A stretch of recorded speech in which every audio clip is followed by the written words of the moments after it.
ஆனா இது மட்டும் நடந்தா வச்சுக்கோங்களேன், செத்ராலன்ஸ் வந்து சிஎம் பங்குக்கு வந்து பாத்தீங்கன்னா இன்டெரக்டா ஹெல்ப் பண்ற மாதிரி ஆயிடும். ஆமாங்க, பிரான் பிரேக்கருக்கான மேட்ச் வந்து செத்ராலன்ஸ் வந்து காஸ்ட் பண்ணாருன்னா அதுல சிஎம் பங்க் தானே ஜெயிப்பாரு. நீங்க நினைச்சு பாருங்க, சிஎம் பங்குக்கு வந்து செத்ராலன்ஸ் ஹெல்ப் பண்ணா சிஎம் பங்கோட ரியாக்ஷன் மட்டும் நீங்க நினைச்சு பாருங்களேன். எவ்வளவு பெரிய ரைவல்ரி உங்க ரெண்டு பேருக்கு டபிள்யூடபிள்யூ இத்தனால பில்ட் பண்ணிட்டு இருந்தாங்க. ஆனா செத்ராலன்ஸே வந்து சிஎம் பங்குக்கு வந்து ஹெல்ப் பண்ற மாதிரி காமிச்சாங்கன்னா எப்படி இருக்கும்? அது பயங்கரமா இருக்குங்க, வேற லெவலா இருக்கும் அது. நம்ம இத்தனை தியரி பண்ணாலும் கடைசியில பாத்தீங்கன்னா ஆஸ்டின் தியரி தான் இந்த மிஸ்ட்ரி மேன் சொல்லி டபிள்யூடபிள்யூ வந்து பேக் அடிக்க வாய்ப்பு இருக்கு. ஆனா அப்படி டபிள்யூடபிள்யூ பண்ணக்கூடாதுங்க. ஆஸ்டின் தியரி வந்து மிஸ்ட்ரி மேன் ரிட்டர்ன் ஆனார்னா அவர் கரியருக்கு அது யூஸ்ஃபுல்லா இருக்கும் தான்.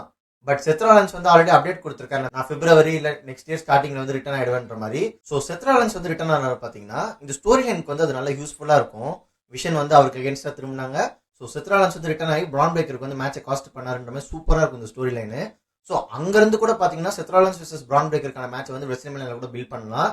ஸோ டபிள்யூடபிள்யூ வந்து இதெல்லாம் யோசிக்காம இருக்க மாட்டாங்க, அவங்களும் மைண்ட்ல வச்சிருப்பாங்க. ஆனா இது பண்றாங்களான்னு சொல்லி நம்ம வெயிட் பண்ணி பார்க்கணும். நீங்க வந்து இந்த மிஸ்ட்ரி மேனை பத்தி என்ன நினைக்கிறீங்க? அதை மறக்காம கீழே கமெண்ட் பண்ணுங்க. உங்களுக்கு என்ன மாதிரி தியரிஸ் இருக்கோ அதையும் மறக்காம கீழே கமெண்ட் பண்ணுங்க. ஸோ நீங்க சொல்ற தியரிஸ் நல்லா இருந்தா கூட அதை நான் ஒரு ஷார்ட்ஸா மேக் பண்றேன். இந்த செக்மெண்டோட ஃபுல் வீடியோ பார்க்கணும்னா இந்த ஆரோவை கிளிக் பண்ணி பாருங்க.